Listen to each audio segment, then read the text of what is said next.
E aí, gente? Bom dia. Eu vou falar um pouco, e bem pouco, sobre recuperação e descoberta de músicas na cultura digital. Mas para começar, contextualizando o que é essa música na cultura digital, eu preciso contrastar ela um pouco, resgatar aí o modelo tradicional de produção e difusão de música.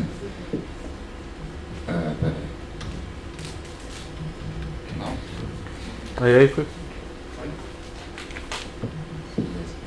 Bom, o modelo anterior, ele visa basicamente a concentração aí de todas as fases desses processos da indústria de gravação, desde lá do autor, a composição, a gravação e produção musical, a prensagem das mídias e principalmente a concentração da distribuição.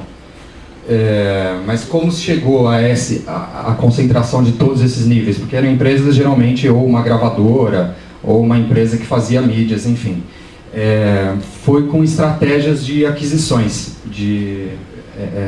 cada mês mais você compra principalmente distribuidoras e acaba criando uma pressão ali financeira sobre as suas concorrentes de tal forma que ou ela vai falir ou ela vai vender a empresa dela.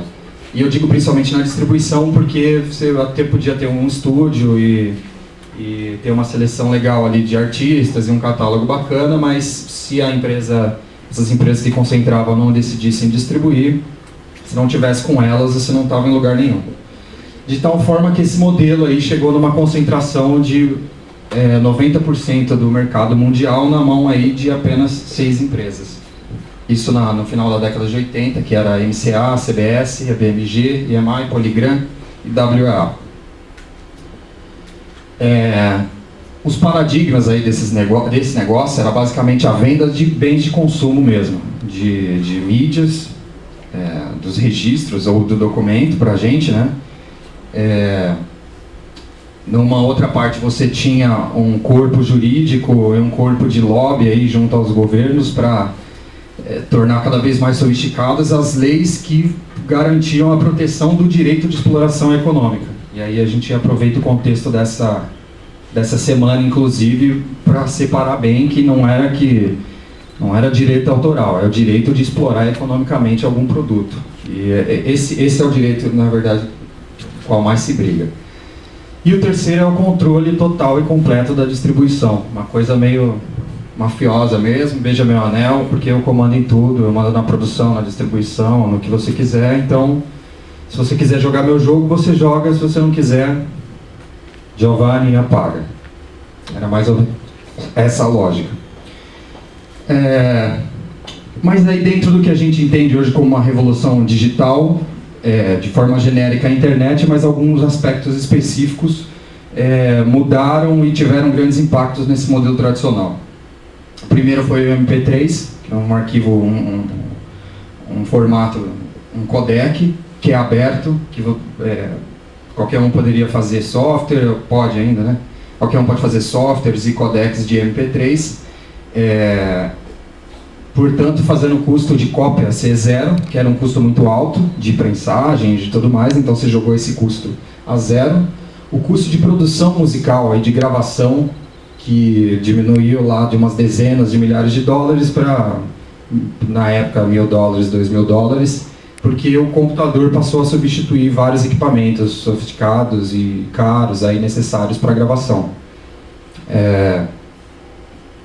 Depois você teve o desenvolvimento e a difusão de algumas tecnologias, como, por exemplo, o Winamp, na época era um player gratuito, de playback, com funcionalidades de playlist, enfim, era o seu aparelho de CD, só que um software que fazia isso, era gratuito e funcionava bem.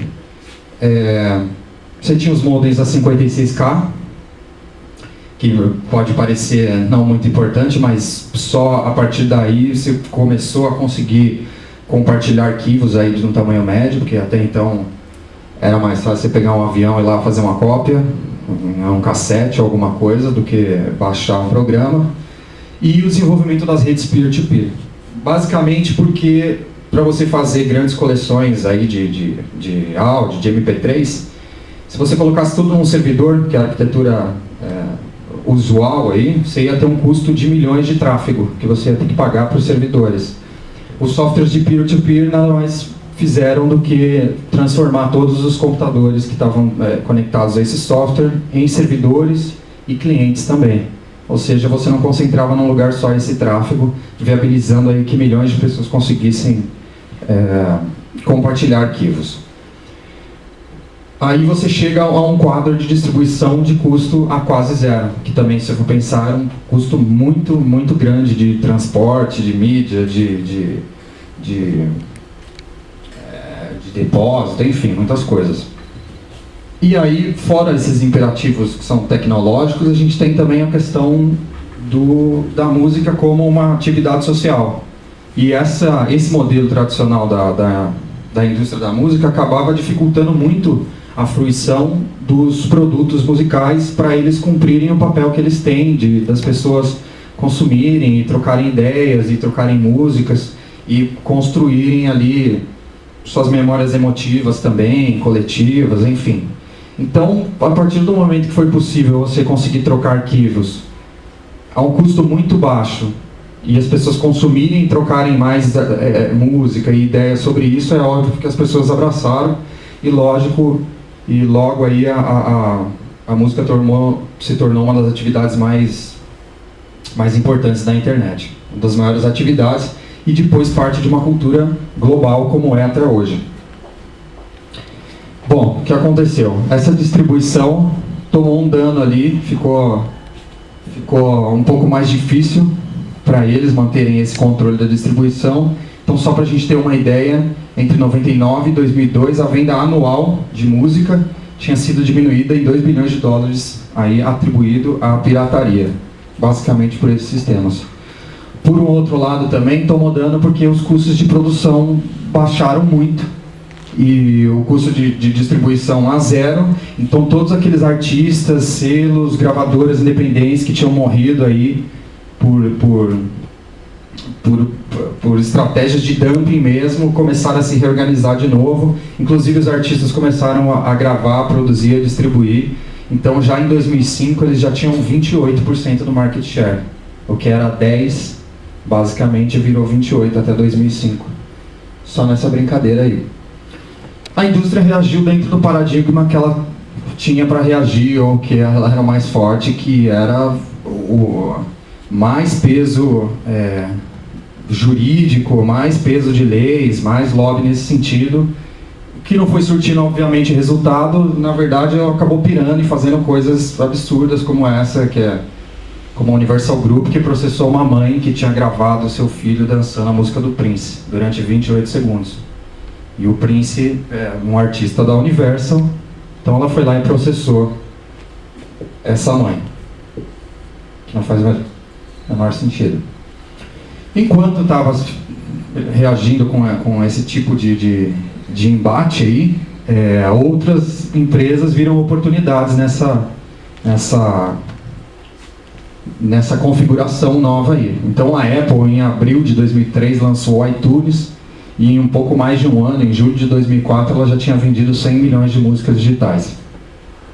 Em 2004 mesmo, já tinha mais de 40 serviços de distribuição digital, incluindo o Napster, que foi alvo, né, de muitos desses processos judiciais, tinha partido para um modelo legal de distribuição. Então aqui a gente já vê uma diferença fundamental entre o negócio tradicional e os negócios emergentes, ainda que aí seja só um modelo de distribuição digital, que é a música não mais como um bem tangível, um bem de consumo, mas a música como serviço. E aí você tem o Vácaro, que em 2004 estava já analisando essas mudanças de mercado, de marketing, enfim, e fazia as recomendações, e uma das recomendações mais fortes dele é que se usasse a tecnologia para oferecer a customização de compilações de músicas selecionadas pelos consumidores, tanto nas lojas como online, e que todos esses serviços deveriam melhorar a facilidade de uso e a satisfação do consumidor em relação aos processos de busca, de aquisição e de consumo de música. que é o que basicamente se faz num serviço de informação, acredito eu. Então aqui você acho que já tem uma mudança de paradigma bem grande. Mas dentro disso tudo tinha um grande problema, que nunca na história desse planeta realmente a gente teve acesso a tanta música e a tantos recursos musicais e relacionados à música. E por outro lado você tinha como uma das principais formas de organização da música para a descoberta, ou seja, não é que a pessoa viu um clipe na MTV, entra na loja e fala, eu quero esse artista aqui, X. Não, ela vai pelo que ela entende como gosto pessoal dela, procurar. Então eu vou procurar por rock, por exemplo, ou entrava na loja e vou procurar por cantores internacionais.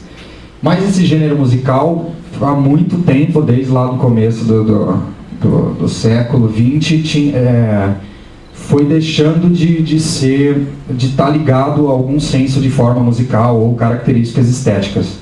Ao longo da indústria de massa, indústria cultural massiva, ele foi tornando mais uma forma de situar o seu produto mercadologicamente para um público específico. Então, por exemplo, de novo, para rock, o que acontecia? Tinha todo um imaginário, uma atitude, uma forma de se portar, ou seja, um ideário comportamental do que era o rock, do que eram as pessoas que ouviam rock. Então isso situava um produto, quando você situava com rock, ainda que soasse completamente diferente de tudo que era produzido como rock, você situava isso para aquele público e dentro daquele mercado.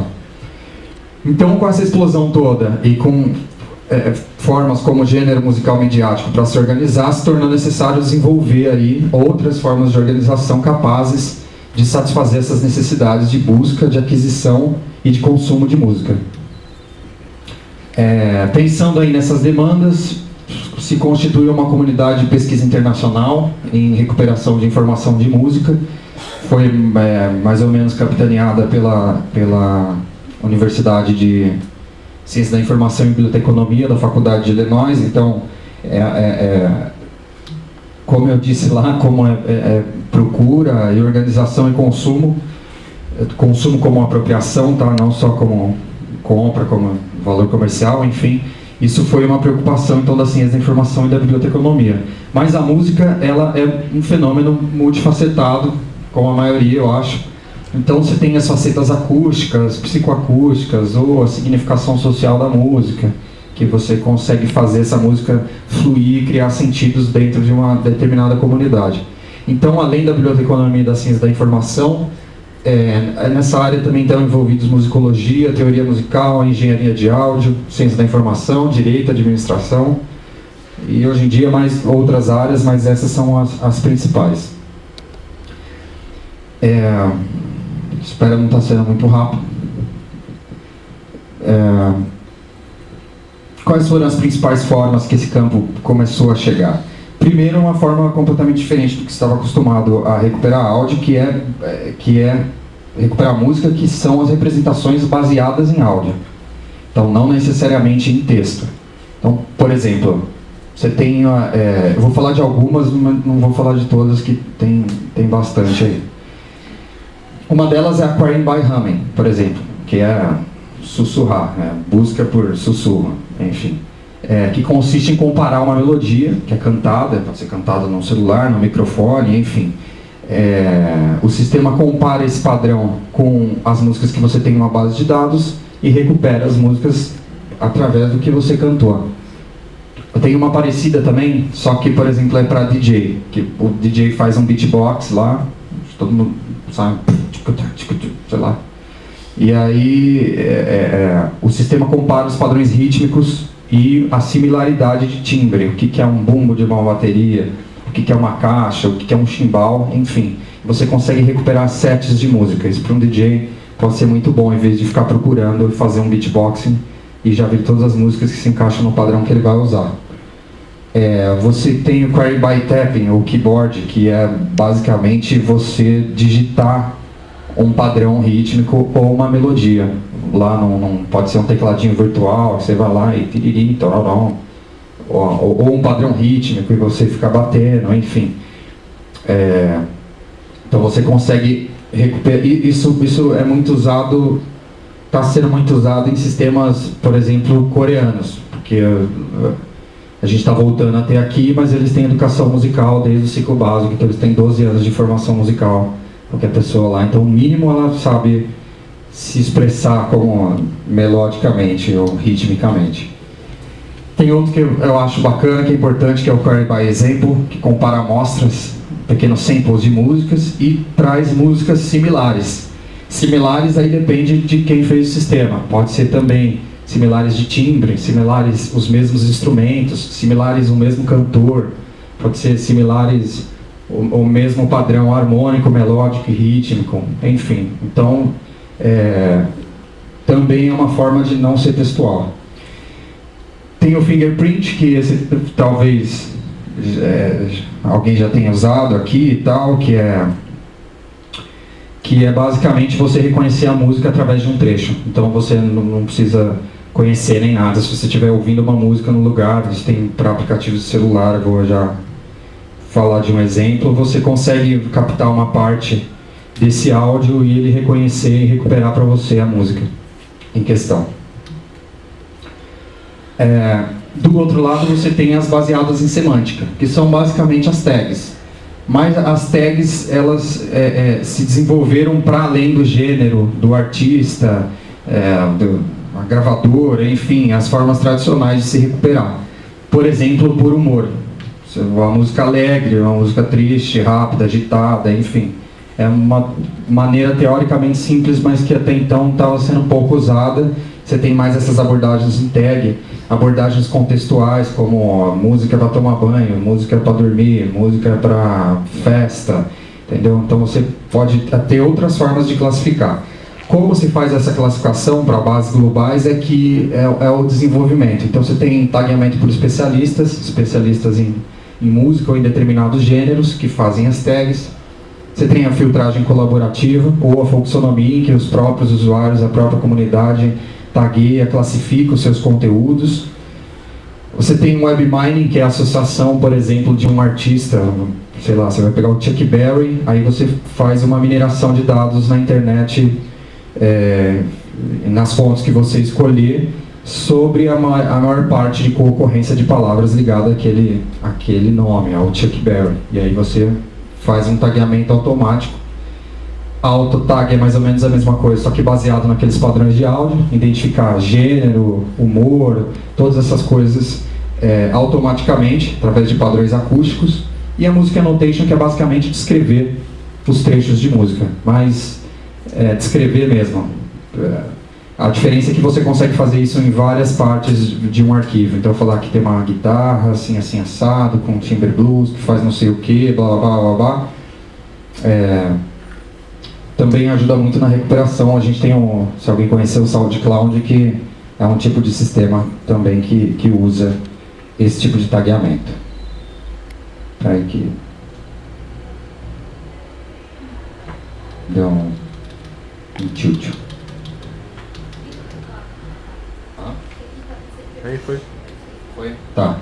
Então, enquanto de um lado você tem tentando construir relações de similaridade de áudio, músicas parecidas acusticamente, aqui você tem tenta se estabelecer similaridades sociais. Então, por exemplo, filtragem colaborativa é muito rica nisso, em mostrar essas associações, essas convenções das pessoas sobre esses conteúdos, e essas convenções são móveis, essa é uma das vantagens, e a semântica também, que pode ser também híbridos dessas técnicas. O tagueamento por especialista também, por ser por especialista, é uma preocupação profissional com fazer isso, talvez traga também mais dessas associações.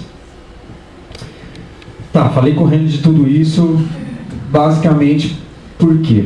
Por que essas tecnologias são importantes para esses modelos emergentes de música? Porque como eu disse anteriormente lá, o principal valor desses novos sistemas de música, dessa cadeia, não é mais somente a música ou um produto específico, mas é o serviço que você oferece, de busca, de organização de coletâneas personalizadas e de descobertas de músicas de acordo com gostos pessoais. Muitos das formas de fazer isso é pelos sistemas de recomendação, que são sistemas informáticos de classificação, organização, recomendação de informação de bens culturais baseados nas práticas e gostos dos usuários. Então, não mais baseado num posicionamento estratégico do produto como forma de organização, e sim no gosto do usuário. Outro, porque aí o objetivo desses novos modelos não é massificar um produto, não é pegar a Beyoncé e botar ela em todo lugar, botar na TV, botar na rádio, enfim, ter uma presença ubíqua do seu artista para garantir as vendas. Mas é atender e gerar expectativas de demanda para diversos nichos, ou seja, diversos segmentos. Então, como a gente disse lá, a gente tem uma explosão de produção e diversificação de produção de música, e do outro lado tem pessoas que potencialmente podem gostar dessas músicas. A ideia desses sistemas é exatamente fazer esse elo e criar novos mercados mais diversificados. Bom, os exemplos de aplicação daquelas tecnologias chatas que eu disse, por exemplo, o Shazam é uma que usa aquele Carry by Fingerprint. Você está lá ouvindo uma música na festa, manda o celular lá, ele reconhece a música para você. Por que isso é importante? Porque eu não preciso mais necessariamente estar à mercê de grandes caminhos de veiculação de música para consumir, gostar, descobrir e principalmente aprender música. Porque isso tem muito a ver com a educação musical também. Então, embora pareça um tecnês assim, meio interminável, a realidade é que essas tecnologias usadas, projetadas em ambientes de informação, que é o que eu acredito que a gente possa fazer como bibliotecário, e aí independe se você está numa biblioteca, se você está num site, se você vai fazer com blogs, se é num livro didático, se é numa base de música, se é numa base de filmes, não importa. A gente projeta sistemas de informação a partir de organização, a parte cognitiva, a parte entre esses sistemas e a pessoinha que está usando lá, que é o mais importante. Então, para uma pessoa que está procurando uma música, realmente pode ser muito mais fácil para ela buscar assim. O Pandora, por exemplo, é uma tag por especialista. Eles têm o que eles chamam de Music Genome Project, que é o projeto de genoma da música, em que você tem lá uma pancada de especialistas desde 2000, trabalhando para mapear aquelas relações semânticas, aquelas similaridades semânticas, principalmente em função da forma musical e das características estéticas. Tem o Musicpad e o Slow, que é um exemplo daquele Quarrying by Humming, em que você dá uma cantadinha e vem as músicas. Inclusive, isso estou falando que é utilizado lá, mas não é monomodal assim, você só recupera dessa forma. Você recupera de N formas, inclusive nessas técnicas, inclusive consegue compartilhar suas músicas, seus resultados, que é uma coisa muito importante hoje, tornar a música novamente uma atividade social mesmo, e não só uma atividade de consumo passiva. O Last FM usa algumas dessas técnicas, usa a filtragem colaborativa, que é uma das principais formas dele organizar, as pessoas tagueiam aí os conteúdos, mas você tem o fingerprint também. Você também consegue reconhecer uma música específica, mas aí eles usam mais para identificação unívoca de uma música. E você tem também, agora está desenvolvendo um Query by Example, que torna um gráfico lá, num eixo padrão rítmico, no outro o melódico, e no outro o harmônico, e compara para dizer que músicas são parecidas. Para que não, por exemplo, você pode ter um artista geralmente classificado como rock e vai fazer um reggae num CD e provavelmente você não vai achar ele porque ele vai ser um artista de rock. Mas se você consegue comparar, por exemplo, você consegue recuperar um reggae e transpassar essa barreira desse posicionamento mercadológico. Sou um artista de rock, ou sou um artista de samba, enfim. Inclusive a música independente mudou bastante isso daí. E recentemente eu acho que você tem duas iniciativas que mostram bem como a música virou um serviço mesmo. E esse é um novo paradigma desse tipo de negócio. O Music Beta da Google, que é basicamente um serviço de upload na nuvem. Você vai subir todas as suas músicas nos servidorzinhos lá da Google, para quê? Para conseguir ouvir suas músicas, playlist, em qualquer lugar, em qualquer dispositivo online. E mexer com elas, fazer novas playlists, enfim. Eventualmente até offline, porque ele grava as últimas músicas que você consumiu, que você ouviu, então você não precisa estar conectado necessariamente. Eu vi lá que sugere músicas por humor, mas não tem nenhum incentivo a nenhuma parte de tagueamento por filtragem colaborativa. Então, por exemplo, provavelmente ou é por tagueamento por especialista ou é um uso bem legal de Choir by Example, que você consegue identificar o mood da música, o humor, e falar: hoje eu estou felizinho, quero ouvir músicas felizinhas. Às vezes é tudo que a gente precisa num ônibus lotado. Você não vai ficar fazendo playlist, a ideia é que ele faça por você. No vídeo promocional,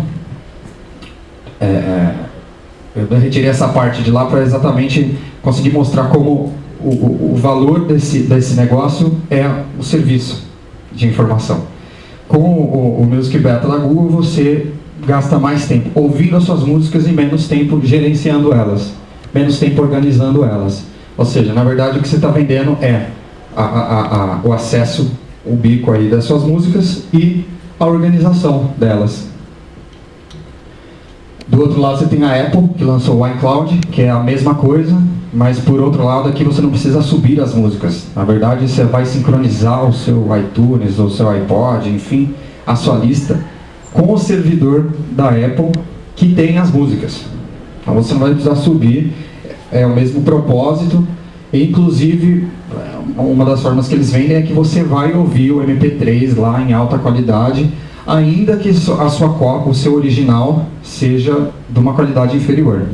Não sei como é o controle autoral disso, não faço ideia, mas eu tenho alguns apontamentos e questões bem rápidos, e que eu acho que talvez possa responder em parte como é que é o controle disso daí. Tanto o Music Beta quanto o iCloud demorou para sair, teve uns acordos bem gigantes aí com as gravadoras. No final, talvez ele nem tenha sido tão difícil assim, não sei, mas porque os modelos de distribuição digital, em 2010, responderam por 29% das receitas de gravação de música no mundo, o que corresponde aí a 4,6 bi.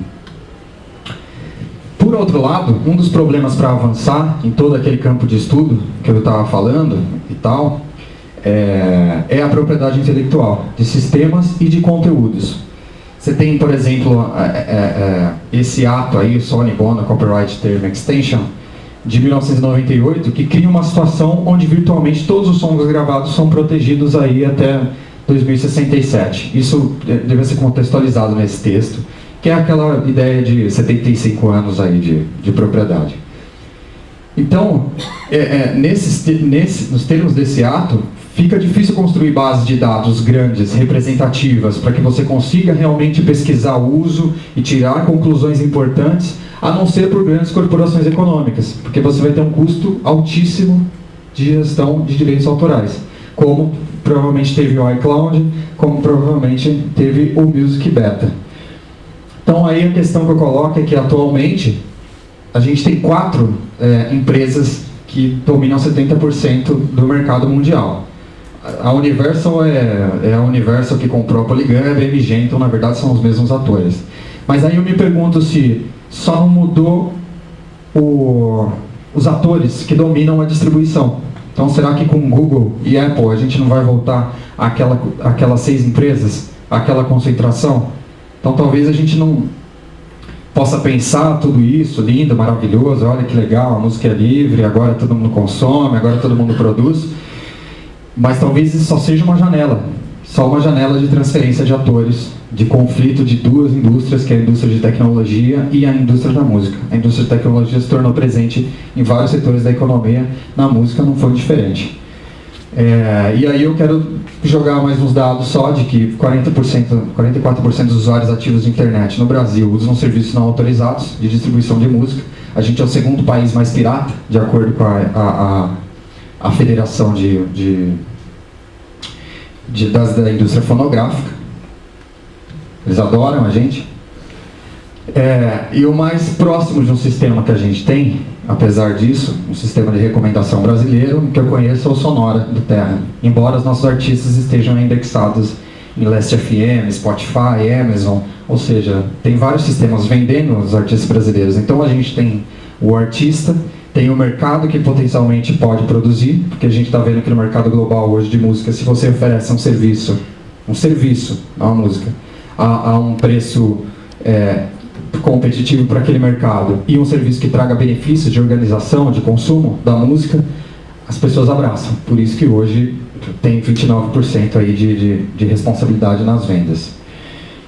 Então, para mim, eu acredito que as pesquisas em recuperação da informação de música são estratégicas para o desenvolvimento desse mercado cultural emergente da música. Porque o Brasil também tem uma cena independente de gravadora, de artistas, enfim, que está se desenvolvendo, bem desenvolvida, e usa uns recursos externos que provavelmente por esses entraves de copyright vão cada vez mais se concentrar em empresas muito grandes. E aí, o que adianta? Você fez um monte de política cultural, com ponto de cultura lá, eu já fui em alguns em que você tem capacitação para as pessoas gravarem, produzirem, divulgarem seu som na internet, mas assim como os pontos de cultura estão começando a ser sucateados, eles não vão para lugar nenhum, eles vão ficar na gaveta ou vão para esses grandes sistemas onde vão ser esquecidos e escondidos. Então pode ser uma boa oportunidade aí para a indústria musical brasileira. Só mais um ponto para fechar, a gente tinha aí também o desenvolvimento de uma política de Creative Commons, um alinhamento com a ideia de Creative Commons no Brasil, que facilitaria muito as pesquisas nesse campo. Mas a gente, por ser um dos países mais piratas, e por ser um mercado emergente muito importante, está sofrendo pressão dessas indústrias de entretenimento, e eu acho, na minha opinião, um sintoma essa mudança do modelo de gestão aí do Ministério da Cultura. Então, quando a gente discute, esse evento está discutindo direito autoral, não é o direito autoral só para garantir a exploração econômica de quem conseguiu acumular e deter muito desses direitos, mas também de desenvolvimento cultural e desenvolvimento do conhecimento. Esse é um exemplo claro de como há de se repensar a gestão dos direitos e não reformular elas para elas ficarem mais atadas e cercearem mais o crescimento do indivíduo. Então é isso daí que eu tinha para dizer. Obrigado.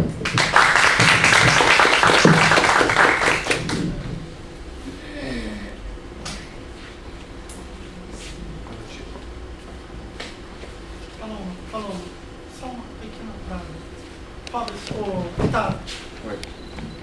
Lembrando que hoje, eu até esqueci de dizer, tem a questão do livro digital. Fala no microfone. Rapidinho. Tem a questão da convergência tecnológica, né? E tem o livro digital que eu esqueci de tocar. E muitas vezes, agora em 2012, o governo também vai lançar essa questão do livro digital. E assim, vai ter um monte de questão de imagem, de audiovisual, colocado nessa questão aí.